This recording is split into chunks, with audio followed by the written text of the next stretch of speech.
बच्चों, आज मैं क्लास 9th का चैप्टर 2 पढ़ाऊँगी। Is matter around us pure.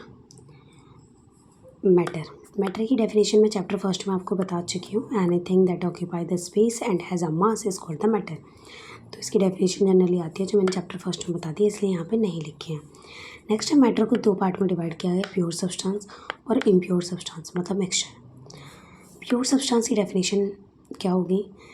ऐसे सब्सटेंस जो सिर्फ एक टाइप के ही पार्टिकल से बने हो उसे प्योर सब्सटेंस कहते हैं। सिर्फ अगर सब्सटेंस की डेफिनेशन पूछ लें तो आप क्या डेफिनेशन लिखोगे? एक टाइप है मैटर का, तो it is a kind of matter that can't be separated into other kind of matter.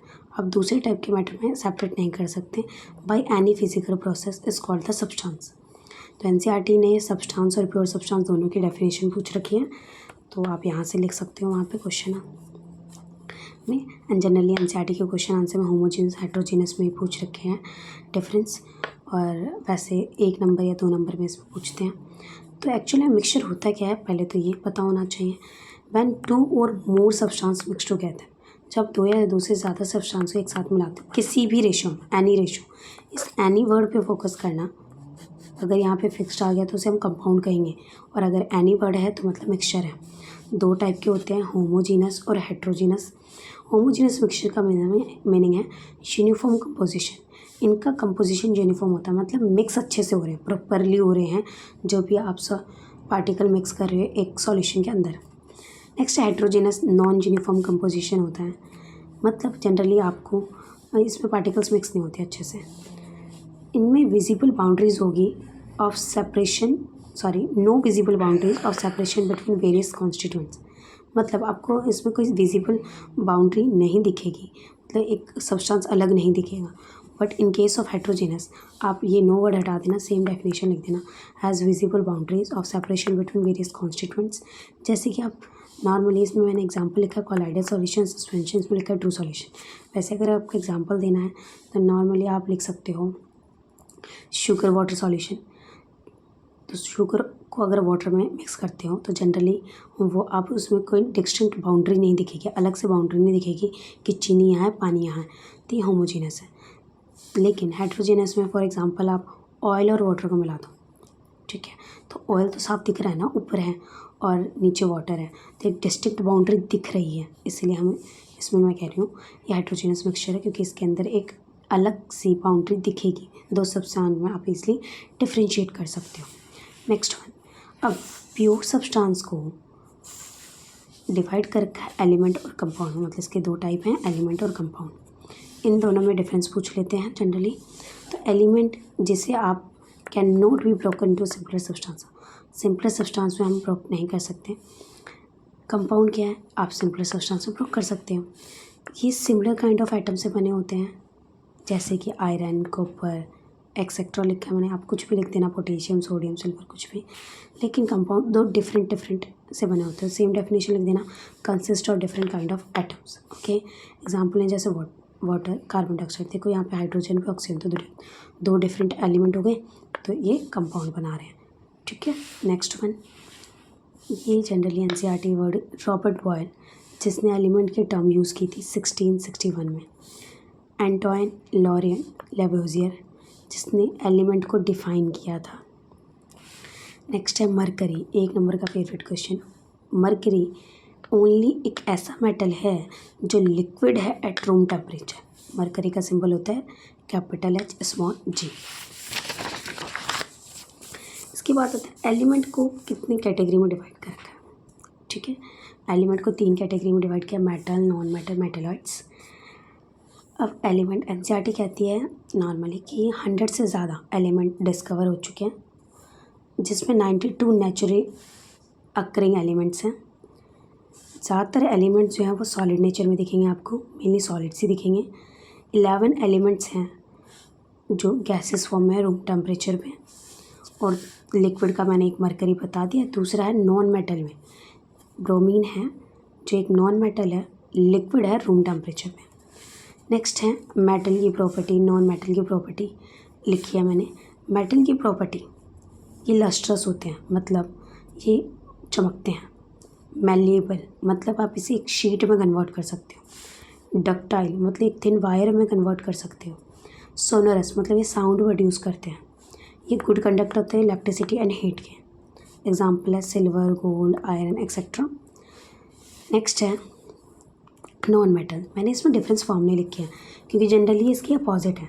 तो मतलब लस्ट्रस लिखा है तो आप यहाँ पे लिखते हैं ना नॉन लस्ट्रस, या फिर नॉन नहीं लिखना तो नॉट लस्ट्रस ऐसे लिख देना। Non malleable, non ductile, non sonorous, not good conductor of heat and electricity. और ब्रोमीन 1 नंबर में के लिए इंपॉर्टेंट क्वेश्चन। मेटलॉइड्स, इसकी डेफिनेशन अच्छे से पता होनी चाहिए। एक ऐसा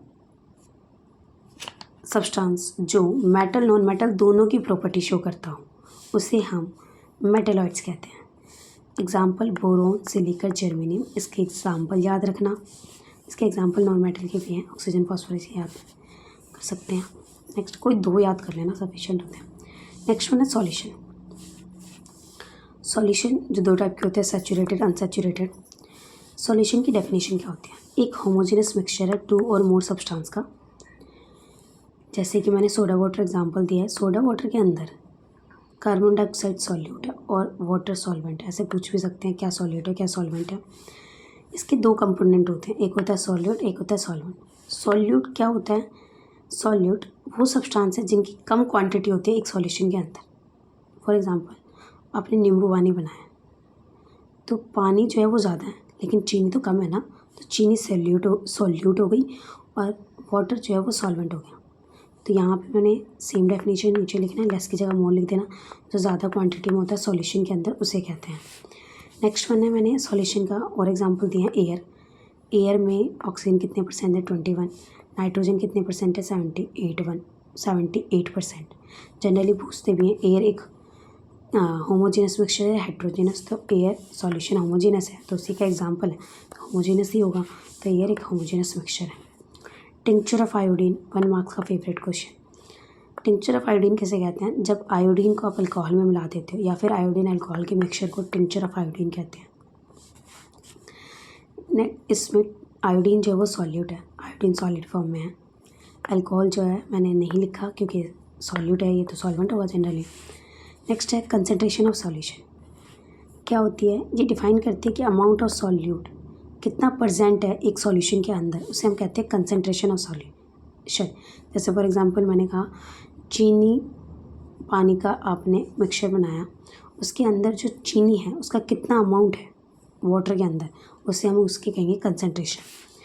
इससे पेपर में 2 नंबर का न्यूमेरिकल आता है इससे रिलेटेड, तो अभी आप फॉर्मूला पढ़ लो, मैं फिर इसके न्यूमेरिकल करा दूँगी after completing this chapter. Mass by mass percentage, तो मास बाय मास परसेंटेज अगर आपको निकालना है तो mass of solute upon mass of solution into 100। से मास बाय वॉल्यूम परसेंटेज निकालना है तो mass of solute upon volume of solution into 100। Volume by volume percentage निकालना है तो volume of solute upon volume of solution into 100। Next यहाँ पे मैंने डेफिनेशन लिखी है सैचुरेटेड सॉल्यूशन की। सॉल्यूशन 2 टाइप की है, सैचुरेटेड और अनसैचुरेटेड। सैचुरेटेड सॉल्यूशन जो है ऐसा सॉल्यूशन जिसमें आप और सॉल्यूट ऐड नहीं कर सकते एक गिवन टेम्परेचर पे। मैं लिखा solution in which no more solute can dissolve in a solution at a given temperature is called saturated solution. अब पेपर में अगर अनसैचुरेटेड क्या आती है तो बेटा ये जो नो वर्ड है इसे हटा देना बस। Definition proper same language, solution in which more solute can be dissolve in a solution by increasing the temperature at a given temperature. Next one saturated solution को अगर आपको अनसैचुरेटेड सॉल्यूशन में convert करना है तो इसे हीट कर दो, तो यही लिखा मैंने, इफ़ इट इज़ हीटेड। अगर आप अनसैचुरेटेड सॉल्यूशन को हीट करोगे तो इट बिकम्स अनसैचुरेटेड, तो ये अनसैचुरेटेड बन जाएगा। नेक्स्ट वन केमिकल प्रॉपर्टीज़ और फिजिकल प्रॉपर्टीज़ में डिफरेंस, ये नहीं पूछते जनरली, क्लास में पूछ लेते हैं ऐसे ही। केमिकल प्रॉपर्टीज़ वो होती है जो रिवर्सिबल नेचर की नहीं होती, मतलब एक बार एक जिस चीज़ में कन्वर्ट हो गई तो आप वापस उस चीज़ को नहीं बना सकते। से न्यू प्रोडक्ट इसमें फॉर्म्ड होते हैं। रिवर्सिबल मतलब कन्वर्ट कर सकते हो आप, इसमें कोई नया प्रोडक्ट नहीं बनता, तो no new products formed. Example लिखा है वुड बर्निंग, एक बार वुड बर्न हो गया चल गया तो आप जनरली वुड नहीं गेन कर सकते, जनरली क्या गेन ही नहीं कर सकते मतलब। और एग्जाम्पल फिजिकल प्रॉपर्टीज़ में आइस मेल्टिंग, मिक्सचर और कंपाउंड में 2 नंबर का डिफरेंस पूछा जाता है जनरली। तो मिक्सचर क्या होते हैं, मैंने पहले पेज पे भी डेफिनेशन बता दी थी, अदरवाइज़ ये आप डिफरेंस फॉर्म में याद कर सकते हो। कोई नया सब्सटेंस नहीं बनता, नो वर्ड हटा के सेम लिख दो, न्यू सब्सटेंस इज फॉर्म्ड। इसका वेरिएबल कंपोजिशन होता है, तो ये वेरिएबल की जगह यहाँ पे फिक्स्ड कंपोजिशन लिख दो। ये सेपरेट हो सकते हैं फिजिकल मेथड से, बट ये फिजिकल की जगह केमिकल लिख देना, separated by the chemical method. Next, mixture show करता है प्रॉपर्टी जो भी जिस कंपोनेंट से वो बना होता है। तो आप mixture show property of its component की शो कर रहा है, लेकिन ये शो नहीं करते, जनरली अलग होती हैं इनकी प्रॉपर्टीज़। सॉल्युबिलिटी क्या होती है, it is the amount of solute in a saturated solution at a given temperature. तो सॉल्यूट का कितना अमाउंट एक सैचुरेटेड सॉल्यूशन के अंदर, उसे हम सॉल्युबिलिटी कहते हैं। ये डायरेक्टली प्रोपोर्शनल होता है टेम्परेचर का, जितना ज़्यादा टेम्परेचर होगा उतनी ज़्यादा सॉल्युबिलिटी होगी। जैसे कि आप चीनी को मिक्स कर रहे हो एक नॉर्मल ठंडे पानी में मान लो और गर्म पानी में, तो चीनी सबसे पहले गर्म पानी में घुलेगी, मिक्स होगी, मतलब सॉल्युबिलिटी ज़्यादा गर्म पानी में है, इसलिए मैं लिखता है डायरेक्टली प्रोपोर्शनल टेम्परेचर। नेक्स्ट है Tyndall effect, important definition. Tyndall effect, the phenomena of scattering of beam of light by colloidal particles या कॉलाइडल सॉल्यूशन, बस इतना भी लिख सकते हो आप। मतलब स्कैटरिंग होना लाइट पार्टिकल्स का, जब आप उसे कॉलाइडल सॉल्यूशन से पास करते हो तो उसे हम टिंडल इफेक्ट कहते हैं। नेक्स्ट है 1 मार्क का, गैलियम और सीजियम जो है वो भी लिक्विड होते हैं एट 303 केल्विन पर। बेटे ये रूम टेम्परेचर नहीं है, रूम टेम्परेचर से थोड़ा सा ज़्यादा है, इसीलिए अलग से लिखा है मैंने। एलॉय क्या होता है, एक होमोजीनियस मिक्सचर है 2 या 2 से ज़्यादा मेटल का या फिर मेटल नॉन मेटल का। इसे आप सेपरेट नहीं कर सकते फिजिकल मेथड से। एग्जाम्पल एलॉय का दे रखा है ब्रास, जिसमें 30% जिंक होता है, 70% कॉपर होता है। तो कॉम्बिनेशन के लिए 1 मार्क्स में फेवरेट क्वेश्चन है। नेक्स्ट वन 3 मार्क्स का इंपॉर्टेंट क्वेश्चन है this one. True solution, colloidal solution, suspension में डिफरेंस पूछ लेते हैं। ट्रू सॉल्यूशन होमोजीनस मिक्सचर है, जबकि कॉलाइडल और सस्पेंशन हेट्रोजीनस है। इसका जो साइज़ है 1 मार्क में पूछ लेते हैं इस चीज़ को, तो इससे आप अच्छे से याद रखें। साइज़ जो है सॉलिड पार्टिकल का वो लेस देन होता है 10⁻⁻9 मीटर या फिर 1 nanometre in terms of diameter, जबकि इसका जो साइज़ है जनरली ट्रू सॉल्यूशन के पार्टिकल से बड़ा होता है, लेकिन सस्पेंशन के पार्टिकल से कम होता है। तो मैंने लिखा 10⁻⁻9 10⁻⁻6 इसकी रेंज है। ये एनसीईआरटी आई थिंक मेंशन नहीं कर रही है, ये मैंने अपनी तरफ से लिखा। साइज़ ऑफ सॉल्यूट पार्टिकल जो है वो 10⁻⁻6 मीटर से ज़्यादा होती है। तो बेशक आपको ये याद ना हो, लेकिन ये याद रखना है क्योंकि एनसीईआरटी मेंशन करती है अच्छे से। Can't be seen by naked eyes, आप नेक्ड आइज से इसको नहीं देख सकते ट्रू सॉल्यूशन को। अगर आपसे रीज़न पूछ लें ये क्यों नहीं देख सकते, तो आप इस सेकंड पॉइंट को लिख सकते हो, because the size of particle is very small, less than 10⁻⁹ metre. इससे आप देख सकते हो नेकेड आई से, और इसको भी देख सकते हैं नेकेड आई से। ये शो नहीं करता Tyndall effect same. Tyndall effect show इसलिए नहीं करता क्योंकि इसके पार्टिकल का साइज़ बहुत छोटा है, तो ये सेकंड रीज़न ही लिख सकते हो, इसलिए मैंने मेंशन नहीं किया, सेकंड पॉइंट ही मेंशन कर दिया। नेक्स्ट आप लिख सकते हो ये शो करता है टिंडल इफेक्ट, ये भी शो करता है टिंडल इफेक्ट, लेकिन कई बार करता है और कई बार नहीं करता, डिपेंड करता है साइज़ ऑफ पार्टिकल्स पे। तो आप दोनों लिख सकते हो, मे और मे नॉट। स्टेबल सॉल्यूशन होता है, ये क्वाइट स्टेबल होता है और ये अनस्टेबल होता है। ये स्टेबल क्यों कह रहे हैं इसको ऐसा, तो इसका रीज़न ये है कि जब आप सॉलिड पार्टिकल्स को अगर आप अनडिस्टर्ब छोड़ दो, इसे ट्रू सॉल्यूशन को साइड में रख दो, तो सॉलिड पार्टिकल्स के सेटल डाउन नहीं होते व्हेन लेफ्ट अनडिस्टर्ब्ड, इसके भी नहीं होते। लेकिन अनस्टेबल इसलिए कह रहे हैं क्योंकि इसके सेटल डाउन हो जाते हैं जैसे आप छोड़ देते हो इसको। तो कॉमन से जैसे रेत को पानी में मिला दो आप, सैंड और वाटर मिला दिया, तो जनरली सैंड जो है सेटल डाउन हो जाता है अगर आप कुछ देर के लिए उसे छोड़ दो। तो अब ये सेटल डाउन हो रहा है, इसी की वजह से मैंने रीज़न भी लिखा है, do not show Tyndall effect.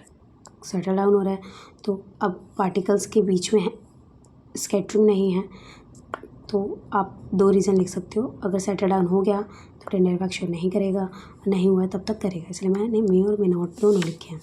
Next one, इसे आप सेपरेट नहीं कर सकते फिल्ट्रेशन से, आप इसे सेपरेट कर सकते हो फिल्ट्रेशन नहीं, इसमें फिल्ट्रेशन मेथड से इसे भी सेपरेट नहीं कर सकते, इसलिए डॉट डॉट कर दिया मैंने, सेम लाइन आएगी। इसे सेपरेट कर सकते हो फिल्ट्रेशन मेथड से। क्यों नहीं कर सकते इसको, क्योंकि इसका साइज़ ऑफ पार्टिकल बहुत छोटा होता है, फिल्ट्रेट ही नहीं होगा। एग्जाम्पल में sugar in water. Colloidal solution को आप सेंट्रीफ्यूगेशन मेथड से सेपरेट कर सकते हो, इसमें एग्जाम्पल है कोलाइडर में मिल्क। नेक्स्ट है एग्जाम्पल, इसमें मैंने लिखा है सैंड एंड वाटर। यहाँ पे टेबल दे रखी है 2.1 एनसीईआरटी में है, अगर आपको वहाँ से 1 मार्क का जनरली क्वेश्चन आ जाता है, डिस्पर्स वे डिस्पर्स मीडियम बताओ, तो वहाँ से आप पढ़ लेना। जनरली एग्जाम्पल जैसे एरोसोल के एग्जाम्पल पूछ लेंगे, उसमें फोम्स, जेल, सॉल, तो वहाँ से आपको, या फिर उसका डिस्पर्स फेस या डिस्पर्स मीडियम, तो वो टेबल मैंने लिखी नहीं है, आप एनसीईआरटी से लर्न कर सकते हो। Thank you.